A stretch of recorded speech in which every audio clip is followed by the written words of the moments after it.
affordable. Now, the Kenya Electricity Generating Company, PLC, KENGEN, has been appointed to the Multi-Sectoral Technical Committee, MSTC, a high-level team tasked with shaping Kenya's carbon market framework.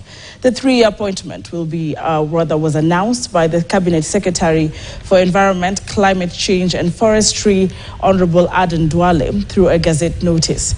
KENGEN's inclusion in the MSTC aligns with its strategic focus on renewable energy, with over 90% of its electricity generated from clean sources such as geothermal, hydro and wind. By leveraging its experience and technical know-how, KENGEN aims to strengthen Kenya's position as a leader in climate action and green energy. Coming up in sports, the national karate team intensifies training ahead of the Commonwealth event set for Durban, South Africa.